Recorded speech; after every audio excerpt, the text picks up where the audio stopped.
যার মা বাবা কেউ নাই, তার তো দুইটা দরজায় বন্ধ। মা বাবা যতটা কষ্ট করেছে, তুমি কোনোদিন মা বাবার ঋণ শোধ করতে পারবা না। ওরে আল্লাহর বান্দা যুবক, মা বাবার ঋণ কোনোদিন শোধ করতে পারবা না রে বাবা। খলিফা মারওয়ান যখন সালাম দিয়া মায়ের জন্যই দোয়া করে, আল্লাহ আমার মাকে তুমি দয়া করো, যেমন ভাবে মা আমারে ছোট কালে দোয়া করেছে। এবার আল্লাহর বান্দা যখন মা যখন এই দোয়াটা শুনছে, সালাম শুনছে, এবার মায়ে দোয়া করে দে, ওয়া আলাইকুমুস সালাম ইয়া বুনাইয়া। ও আল্লাহর বান্দা, তোমার উপর আল্লাহর দয়া, আল্লাহ যেন তোমার উপর দয়া করে।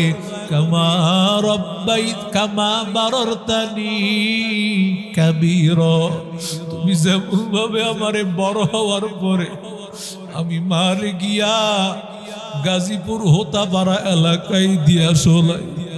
ওরে বান্দা, আমাদের ওলামায়ে কেরামেরা গেছে, অনেক আলেম ওলামারা গিয়া দেখছে ওই যে বৃদ্ধাশ্রমে কত আল্লাহর বান্দারা বুড়া বুড়িরা বসে আছে। আল্লাহর কসম, ওই বৃদ্ধাশ্রমে কোন আলেমের মা বাবা নাই, কোন হাফেজের মা বাবা নাই, মসজিদের ইমামের মা বাবা নাই, মুয়াজ্জিনের মা বাবা নাই, খাদেমের মা বাবা নাই, বড় বড় ইঞ্জিনিয়ার, উকিল, ব্যারিস্টার, ডক্টর, ডাক্তারের মা বাবা।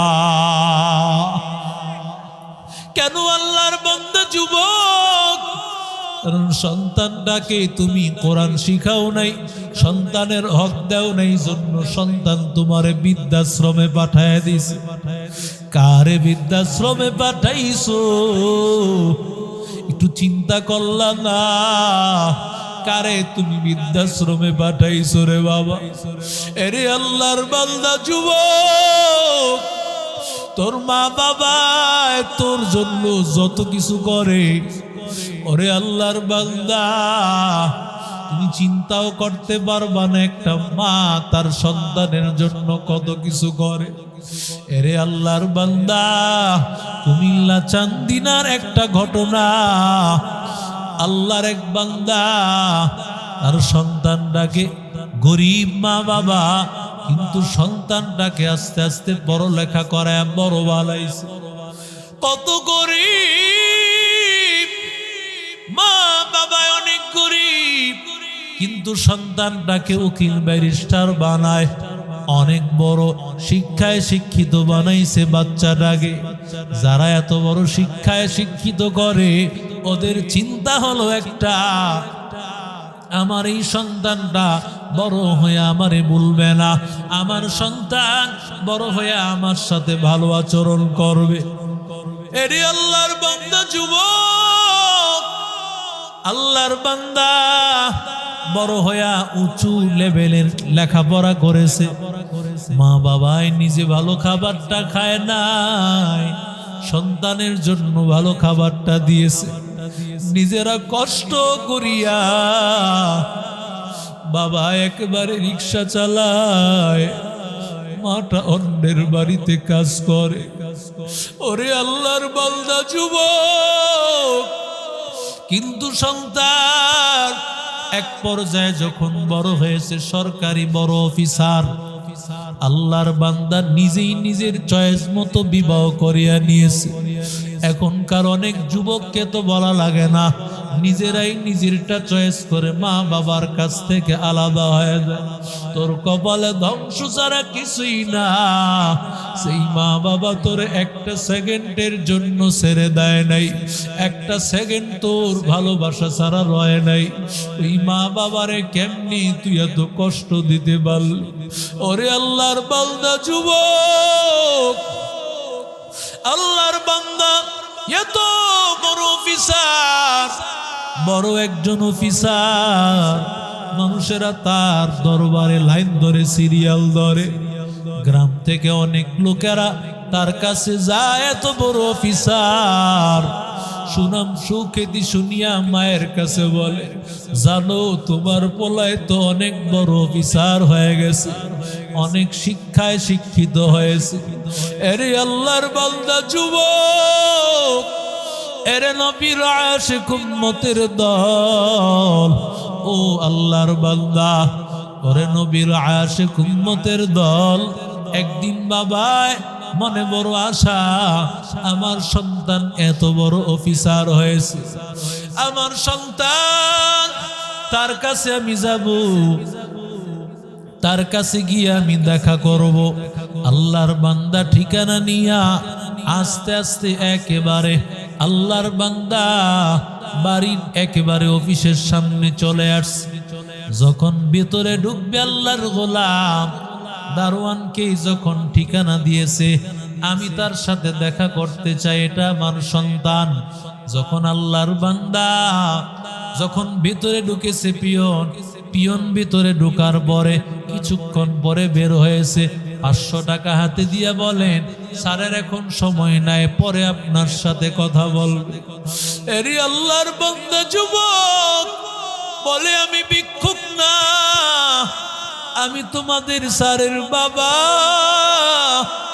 তোমাদের স্যারের সাথে দেখা করতে আসছিলাম।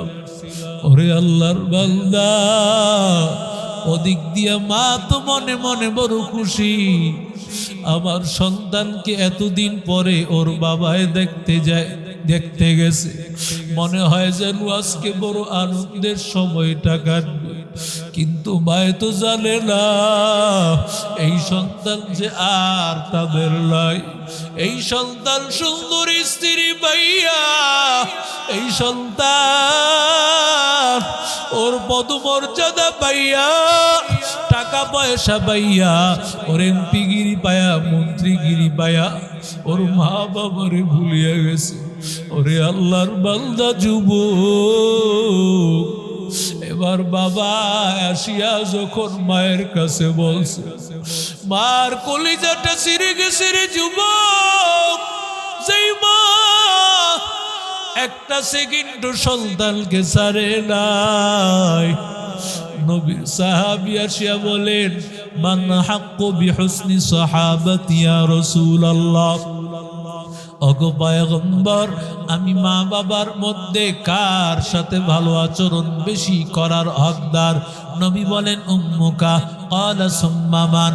ক্বালা উম্মুকা। ক্বালা সুম্মা মান? ক্বালা উম্মুকা। ক্বালা সুম্মা মান? ক্বালা আবুকা। 3 বার বলার পরে চতুর্থবার মায়ে বাবার কথা বলেছেন। এর দ্বারা বাবার সম্মান কিন্তু কমে যায় নাই।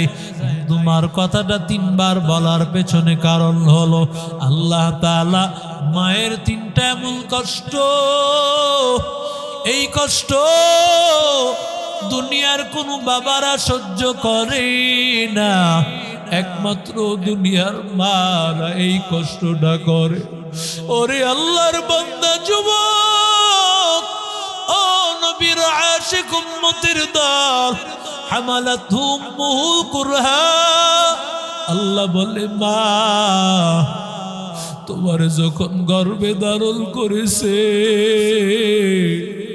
যারা সন্তানের বাবা হয়েছো তারা তো কিছুটা হলেও অনুভব করেছো, যদিও বাস্তবতা সম্ভব না। তোমার বিবি তোমার পাশে কত হালত হয়ে যায়, সন্তান তার গর্ভে আছে। ওরে আল্লাহর বান্দা যুবক, আমি গর্বে আমার মা,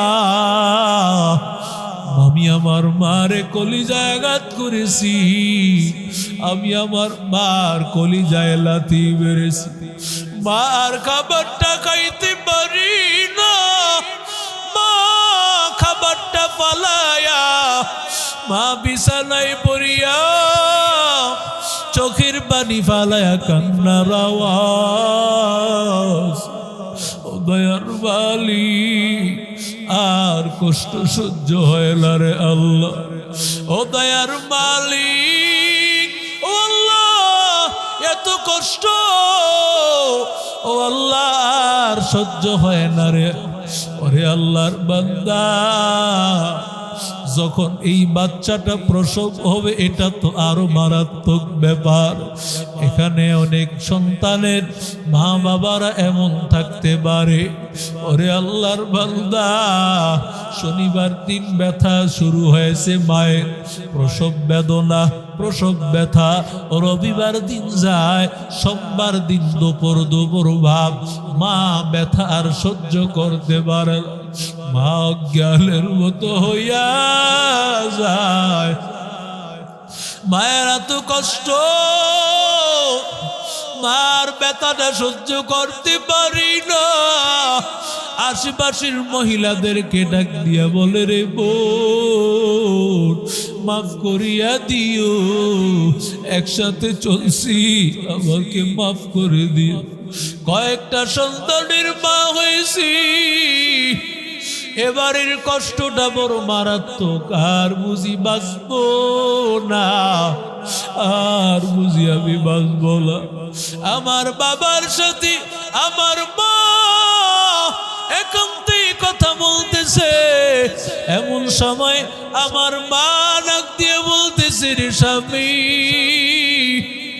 আমি কতটা মায়ের সন্তানের মা হয়েছি, এত কষ্ট হয় না, এবারের কষ্টটা আমি আর সইতে পারতেছি না রে স্বামী, আমাকে তুমি মাফ করে দিও, আর বুঝি বাঁচবো না, আমারে ক্ষমা করে দিও রে স্বামী। ওরে আল্লাহর বান্দা যুবক, ওয়াদাতুহু কুরহা, আল্লাহ বলে, বান্দা আমি আল্লাহ তাআলা কত সহজ করে দেই দেখা সন্তানটা হয় না হয় হতে পারতো না। ও আম্মাস সাবিলা ইয়াসসার, আল্লাহ এই ছোট্ট রাস্তাটাকে আল্লাহ প্রশস্ত করিয়া, ওরে আল্লাহর বান্দা, আমি আপনি দুনিয়াতে আসার পরে মা যখন আমার আপনার চেহারার দিকে তাকায়, সাথে সাথে সব কষ্ট পানি হয়ে যায়। ওরে আল্লাহর বান্দা যুবক, 3 নম্বর কষ্ট, ওয়াহামলুহু ওয়া ফিসালুহু 30 শাহরা, আল্লাহ বলে তোমার স্ত্রী, তোমার মা তোমারে বড় কষ্ট করিয়া দুগ্ধ পাল করাইছে। ওরে আল্লাহর বান্দা যুবক, একটা সন্তান কোনদিন মায়ের ঋণ শোধ করতে পারবে না। আল্লাহর বান্দি এত কষ্ট পেয়েছি, আমার যে সন্তান, ওর ভবিষ্যৎ করার জন্য আমি মা নিজের মা মনে করি নাই, সকালকে সন্ধ্যা বানায়া, সন্ধ্যারে সকাল বানায়া আমি মা কত কষ্ট করে লালন করেছি। আজকে এই সন্তান বাড়ি গাড়ি পাইয়া আমি মারে ভুলিয়া গেল। ওরে আল্লাহর বান্দা, এই কুমিল্লা চান্দিনার সন্তানটা একদিন এই গুলশানের আজাদ মসজিদে, আল্লাহর বান্দা, অনেক বড় একটি দামি মসজিদ যারা গিয়েছেন, আল্লাহর বান্দা ওই মসজিদে ওই যাত্রাবাড়ি মাদ্রাসার মাহমুদুল হাসান সাহেব বয়ান করতেছিলেন। রমজান মাস, রমজান মাসে আল্লাহর বান্দা বয়ান করতেছিলেন। আল্লাহর নবী, রহমতের নবী আমার প্রথম সিঁড়িতে পা রেখেছেন, নবী আমার বলে আমিন, আয় আল্লাহ তুমি কবুল করো। দ্বিতীয় সিঁড়িতে পা রেখেছেন, নবী বলেন আমিন। তৃতীয় সিঁড়িতে নবী পা রেখা বলেন আমিন।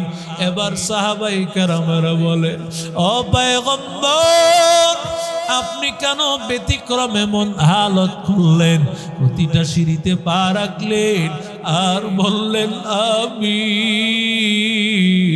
পয়গম্বর বলেন, আমি যখন প্রথম সিঁড়িতে পা রেখেছি, আল্লাহ তাআলা ডাক দিয়ে বলতেছেন, জিবরাইল বলেন, নবী, আল্লাহ বলেছেন যেই বান্দা রমজান পাইল, রমজান পাওয়ার পরে গুনাহ মাফ করাইতে পারল না, ওই বান্দা যেন ধ্বংস হয়ে যাক। নবী আমিও বলি আমিন, আপনিও বলেন আমিন। নবী জিব্রাইলের আমিনের সাথে আমিন বলেছেন। দ্বিতীয় সিঁড়িতে পা রাখার পর নবীরে বলতেছেন, ও পয়গম্বর, যারা আপনার নাম শোনার পরে সাল্লাল্লাহু আলাইহি ওয়াসাল্লাম আপনার উপর দুরূদ পড়ল না, এরা যেন ধ্বংস হয়ে যায়। নবী আপনি বলেন আমিন। আমি নবী আমিন বললাম। তৃতীয় সিঁড়িতে পা রাখার পরে আমার নবী,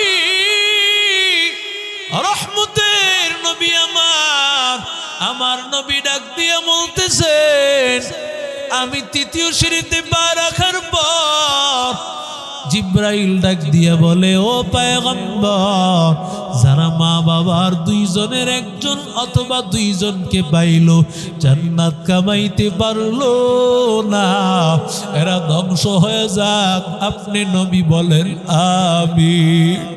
এই কথা শোনার পর আর হুজুরের জবানে মা বাবার বয়ান শুনিয়া আল্লাহর বান্দা আর টিকে থাকতে পারে নাই।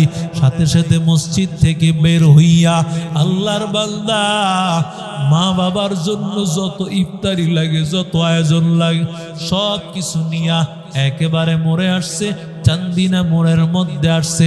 এবার আল্লাহর বান্দা ঢুকবে, রাত্র হয়ে গেছে, শীতের রাত, সবাই মোটামুটি যার যার ঘরের মধ্যে ঢুকে গেছে। এমন সময় কোনো রিক্সা পায় না, কেউ যাইতে চায় না। আল্লাহর বান্দা জিজ্ঞাসা করতেছে, অমুক জায়গায় যাবেন নাকি কেউ? বলে, ওই যে একজন রিক্সাওয়ালা, ওর বাড়ি, আপনি যেই জায়গা বলতেছেন সেখানেই তার বাড়ি। ওর ঘরের মধ্যে কাল্লার বল দিয়েছে তার স্ত্রী অনেক অসুস্থ, তার স্ত্রী অনেক অসুস্থ।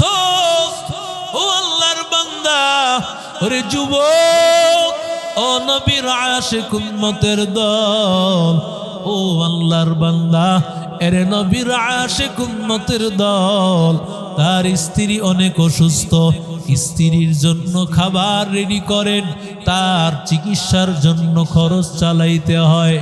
এই জন্য এই লোকটা রিক্সা চালাইতে নেমে পড়েছেন, হয়তোবা সে যেতে পারে। আল্লাহর বান্দা যখন আসিয়া বলতেছেন, আপনি কি যাবেন নাকি?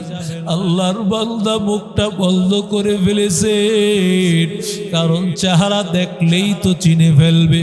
বলে, ভাই, আপনি তাড়াতাড়ি আমার রিক্সায় উঠেন। রিক্সায় উঠার পর এরে যুবক, ও নবীর আশিক উম্মতের দল, আল্লাহর বান্দা রিক্সা চলাইতেছে। আল্লাহর বান্দা বলে, তুমি কই যাইবা? বলে, অমুক জায়গায় আমি যাইব, অমুক জায়গায় আমি যাইব। আমি আমার মারে কষ্ট দিয়েছি, আমি বাবারে কষ্ট দিয়েছি, আমি আমার মা বাবার খবর নিব। বাবার তো মনে আনন্দ, যেই সন্তান, কারণ বাবা যেদিন অফিস থেকে আসছে একটা দোয়াই করেছে, দয়ার মালিক, আমার সন্তানের হেদায়েত দাও। আল্লাহর কাছে মা বাবাই দোয়া করলে ফেরত যায় না।